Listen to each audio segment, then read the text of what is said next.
Hello students, आज हम class 8 का चैप्टर फर्स्ट एक्सरसाइज 1.3 करेंगे। तो देखिए, इसका हम अभी प्रॉपर्टीज़ पढ़ रहे थे। तो कल हमने इससे पहले वाले जो वीडियो है उसके अंदर हमने मल्टीप्लिकेशन की प्रॉपर्टीज़ पढ़ी थी। आज हम किसकी प्रॉपर्टी पढ़ेंगे? डिवीज़न की। तो देखो, इसकी फर्स्ट प्रॉपर्टी अपनी क्लोजर प्रॉपर्टी। तो इसमें क्या है? If a by B and c by D are two rational number such that c by D is not equal to zero, यानी कि इसमें से कोई एक है ना, जैसे हमने ये ले लिया c बाई डी, ये ज़ीरो नहीं होना चाहिए। Then a by B divide c by D is always a rational number, that is the collection of all non zero rational number is closed under division. देखो, यानी कि अब आपको क्या करना है कि आपने कोई भी दो रैशनल नंबर ले लिए, तो अगर उनका डिवीज़न करोगे तो वो हमेशा क्या जाएगा? रैशनल नंबर आएगा। बट अगर आपने इसमें से कोई एक भी अगर आपने ज़ीरो ले लिया है ना, जैसे c बाई डी अगर आपका ज़ीरो आ गया, तो उसके बाद जो हमारा आंसर आएगा वो रैशनल नंबर नहीं आएगा। तो यही इसमें बताया कि तब अगर एक भी अगर ये ज़ीरो हो गया ना, तो फिर वो रैशनल नंबर नहीं आएगा। तो रैशनल नंबर नहीं आने से वो क्लोजर प्रॉपर्टी को फॉलो नहीं करेगा। इसलिए कंडीशन ज़रूरी है कि c by D is not equal to zero. जैसे देखो, एक एग्जांपल लेते हैं अपन। जैसे हमने लिया 2/3, इसको हमने डिवाइड किससे करना है? 7/5 से। अभी ये दोनों हैं हमारे रैशनल नंबर हैं और ये हमारा ज़ीरो भी नहीं है। तो अगर हम जब इसको सॉल्व करेंगे तो इसे कैसे सॉल्व करेंगे? 2/3 डिवाइड का साइन किस में कन्वर्ट हो जाता है? मल्टीप्लाई में। और जो पीछे वाला रैशनल नंबर है ना, इसका रेसिप्रोकल हो जाता है। तो इसका 7/5 का रेसिप्रोकल क्या होगा? 5/7 ऐसे हो जाएगा। अब इसको सॉल्व करेंगे तो कितना हो जाएगा? 2 इंटू 5 और नीचे कितना जाएगा? 3 इंटू 7। तो 5 2 ज़ा 10 और 7 3 ज़ा 21। ये आंसर आ जाएगा आपके। अब देखो, हमने रैशनल नंबर लिए थे दो, और उन दोनों को जब हमने सॉल्व किया तो भी हमारे पास क्या आया? रैशनल नंबर आया। तो जब इस टाइम होगा तो ये हमारी क्या हो जाएगी? क्लोजर प्रॉपर्टी को फॉलो करेगा। यानी क्लोजर प्रॉपर्टी क्या? कि जिसमें से हम नंबर लेते हैं, जैसे नंबर हम लेते हैं, जैसे हमने दोनों रैशनल नंबर लिए, तो जब हम इनको सॉल्व करेंगे तब भी हमें रैशनल नंबर मिल रहा है। दैट मीन्स ये क्या है? क्लोजर प्रॉपर्टी को फॉलो कर रहा है।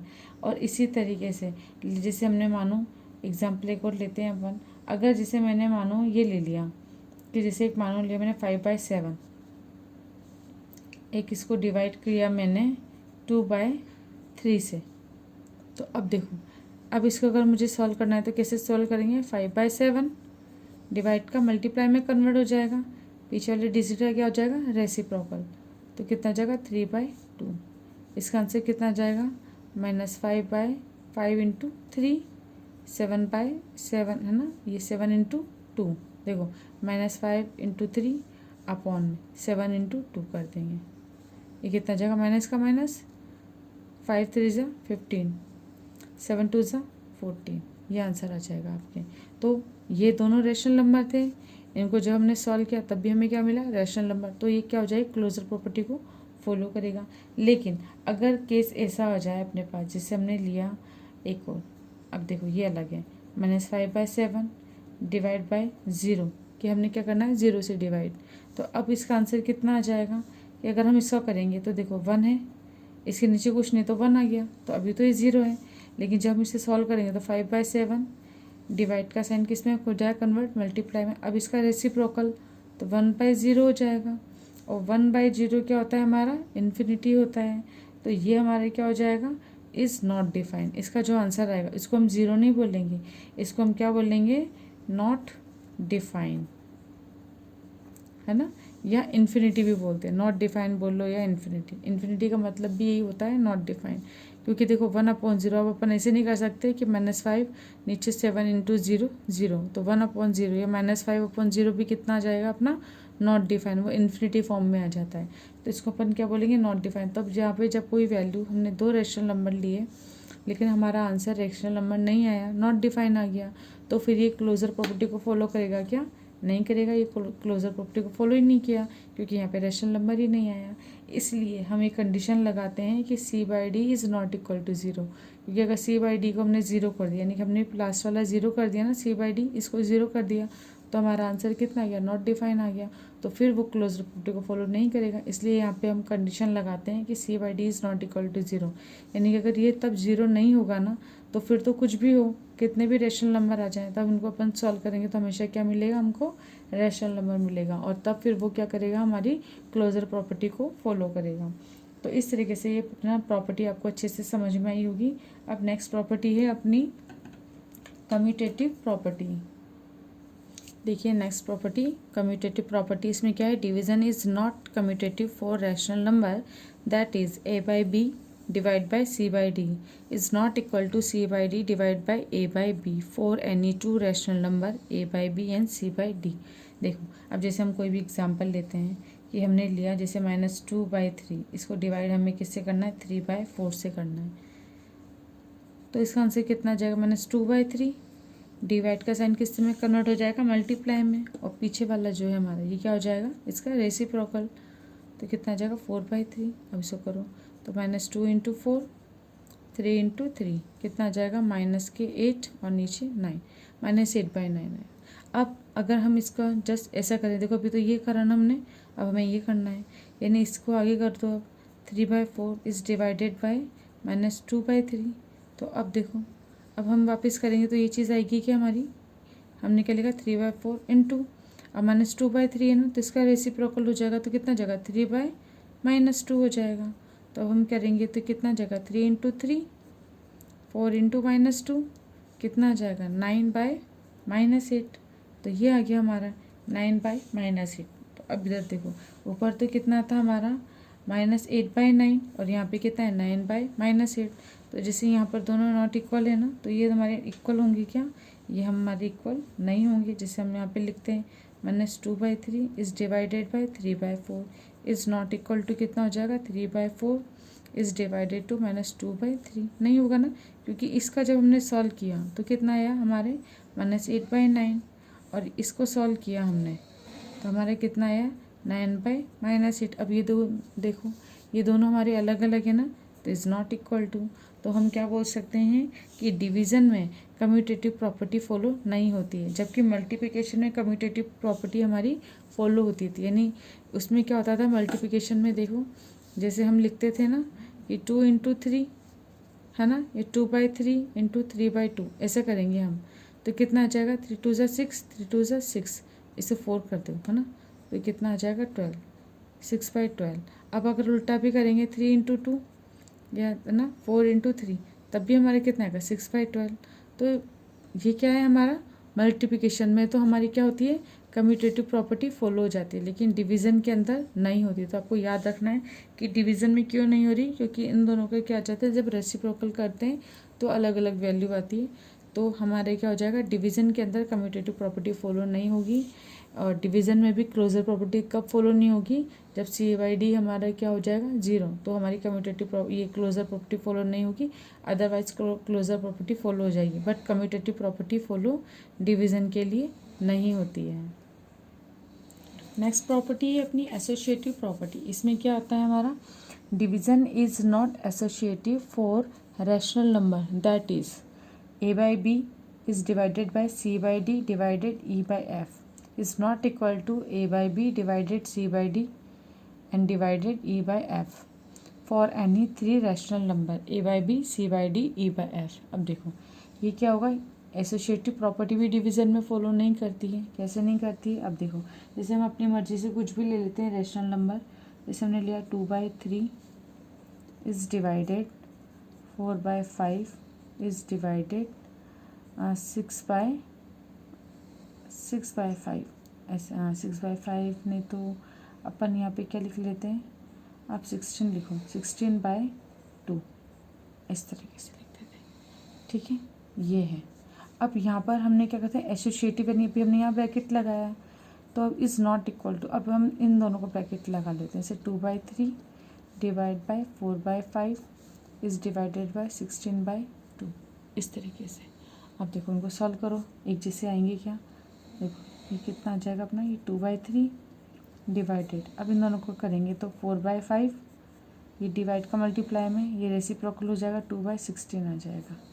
अब इसको सॉल्व करो, 2/3 डिवाइड, अब इसमें क्या करेंगे अपन या तो आप ऐसे कर लो 4 1 ज़ा 4, 4 4 ज़ा 16, ठीक है। अभी कितना आ जाएगा, ऊपर 2 और नीचे 20, ऐसे आ जाएगा। अब जब हम इसे सॉल्व करेंगे तो 2/3 डिवाइड का मल्टीप्लाई, ये इसका रेसिप्रोकल हो जाएगा 20/2 आ जाएगा। 2 से 2 कैंसिल, कितना आया 20/3।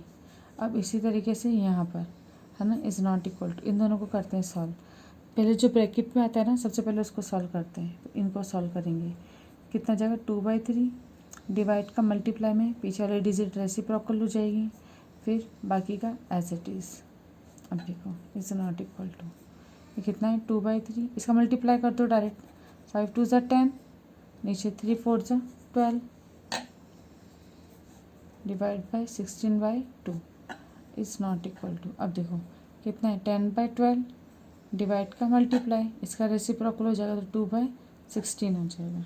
अब अपन इसको सॉल्व करेंगे तो कैसे कर सकते हैं, 2 1 ज़ा 2, 2 6 ज़ा 12, 2 5 ज़ा 10, 2 8 ज़ा 16। अभी कितना आ जाएगा अपना, इट्स नॉट इक्वल टू 5/48। अब देखो यहाँ भी कितना है 5/48, बट यहाँ पर जब हमने सॉल्व किया तो कितना आता है 20/3। तो ये दोनों इक्वल नहीं है ना, तो हम क्या बोल देंगे इसी वजह से कि जब ये दोनों हमारे इक्वली नहीं आए LHS RHS, तो हम बोल सकते हैं कि डिवीज़न में एसोसिएटिव लगाया था, यानी पहले पीछे ब्रैकेट था अब आगे ब्रैकेट लग गया, तो एसोसिएटिव प्रॉपर्टी फॉलो नहीं होती, जबकि मल्टीप्लाई में एसोसिएटिव प्रॉपर्टी फॉलो हो जाती है। तो आपको ये चीज़ें याद रखनी है कि डिवीज़न में एसोसिएटिव प्रॉपर्टी फॉलो नहीं होती, जबकि मल्टीप्लाई में एसोसिएटिव प्रॉपर्टी फॉलो हो जाती है। और क्यों नहीं होती तो वो भी आप करके देखा करो, कि अगर मानो कभी आप भूल जाओ तो आप कोई से भी आप अपनी मर्जी से एग्जांपल लेके उसको सॉल्व करके देख सकते हो, और आप पता कर सकते हो कि किस में तो प्रॉपर्टी फॉलो हो रही है और किस में प्रॉपर्टी फॉलो नहीं हो रही है। देखिए अब है एक्सरसाइज 1.3 का क्वेश्चन नंबर 2। तो क्वेश्चन नंबर 2 में आपको क्वेश्चन नंबर 1 आपको करना है, ठीक है, और क्वेश्चन नंबर 1 आप बुक में ही करोगे, कॉपी में करने की ज़रूरत नहीं है। क्वेश्चन नंबर 2 देखिए, multiply and right the product in its lowest term, यानी आपको सबसे पहले तो उनको क्या करना है, मल्टीप्लाई करना है, फिर जो आंसर आएगा उसकी लोवेस्ट टर्म लिखनी है आपको। तो अब आप क्या इसको कैसे सॉल्व कर सकते हो आप, ये देखो सबसे पहले ये आपस में मल्टीप्लाई हो रहे हैं, तो हम क्या लिख देंगे -7 इंटू 12 इंटू -1, नीचे कितना जाएगा 4 इंटू 21 इंटू 2, इस तरीके से। इसके बाद अब हमें क्या करना है, इनको सॉल्व करना है। तो इसके तरीका एक तो ये है कि आप डायरेक्ट इसका मल्टीप्लाई करके लिखो, ठीक है ना, फिर इसको सॉल्व करो, या फिर हम इसका और भी इजी तरीका है, क्योंकि हमें क्या करना है लोवेस्ट टर्म में डिफाइन करना है ना, तो हम क्या करेंगे, हम इनके फैक्टर लिख देंगे। जैसे -7 का तो -7, अब 12 है ना, 12 के फैक्टर लिखो आप। तो देखो यहाँ पे से 12 है, हमने 12 लिया, 12 के फैक्टर करो, कितने हो जाएंगे 2 6 ज़ा 12, 2 3 ज़ा 6, 3 1 ज़ा 3। तो 12 को हम क्या लिख सकते हैं, 12 को हम लिख सकते हैं 2 इंटू 2 इंटू 3, इस तरीके से लिख सकते हैं ना।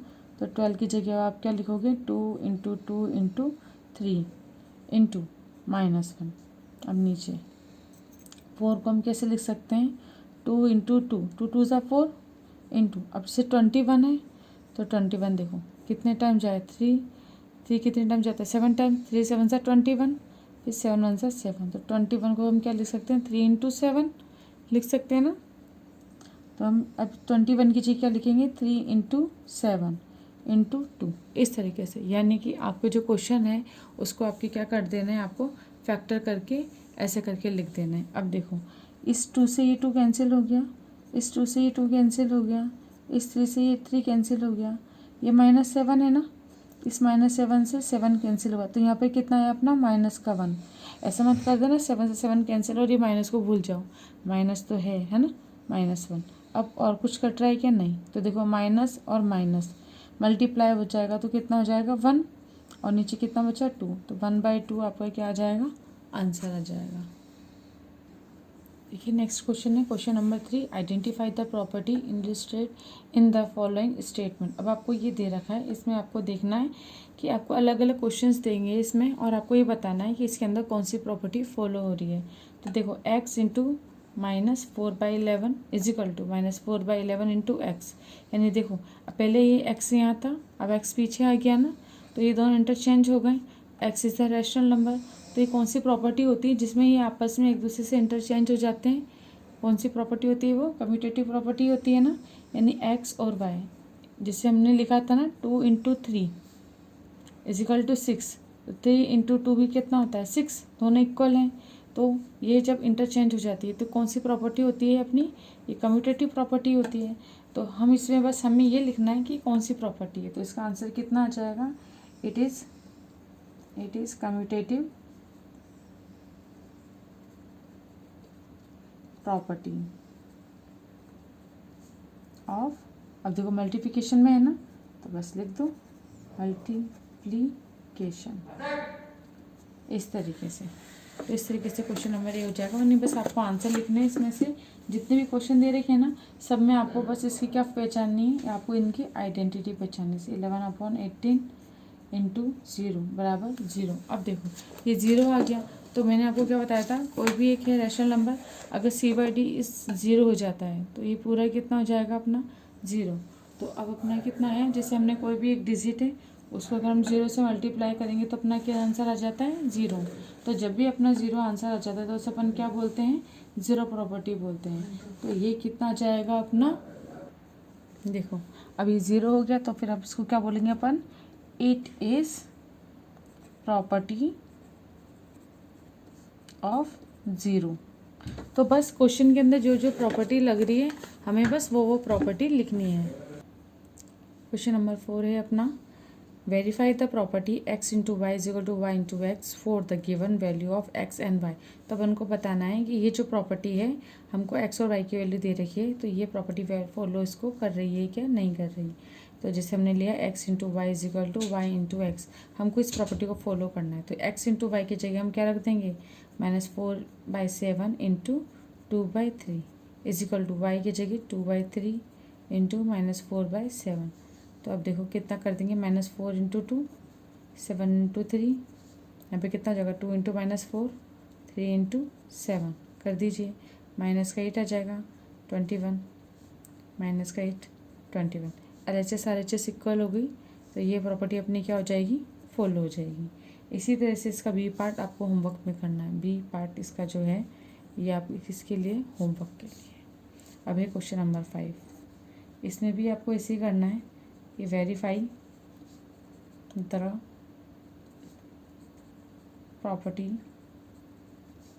अब देखो x × y × z = x × y × z for given value of x y z। अब हमें क्या करनी, अब हमको ये वाली प्रॉपर्टी देखनी है कि ये प्रॉपर्टी फॉलो हो रही है या नहीं हो रही है। तो x = -3/5 दे रखा है आपको, y = 2/9 एंड z = -10/7। अब देखो इस प्रॉपर्टी को अपन रखते हैं, तो हम लिखते हैं x × y × z = x × y × z। x की जगह -3/5 इंटू y की जगह 2/9 इंटू -10/7 कितना हो जाएगा? अब देखो यहाँ ब्रैकेट अब आगे लग जाएगा, 3/5 इंटू 2/9 इंटू -10/7। अब कर दीजिए 3/5 इंटू, अब इसका मल्टीप्लाई करेंगे तो कितना जाएगा? -20, और इसका करेंगे तो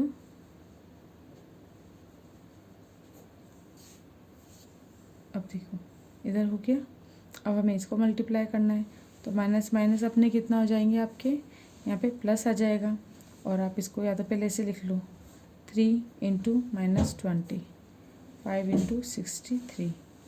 अब इसी तरह से इसको कर लो, कितना जाएगा? -3 × 2 -6, और ये आपके 9 है, 9 × 5 45 इंटू -10/7। अब इसको मल्टीप्लाई करेंगे और इधर इसको करेंगे तो -6 इंटू -10, और ये कितना आ जाएगा? 45 × 7।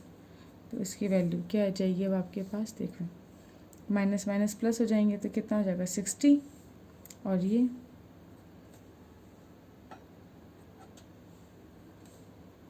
अब इधर करेंगे तो हम माइनस माइनस प्लस, और ये भी कितना आ जाएगा? 60,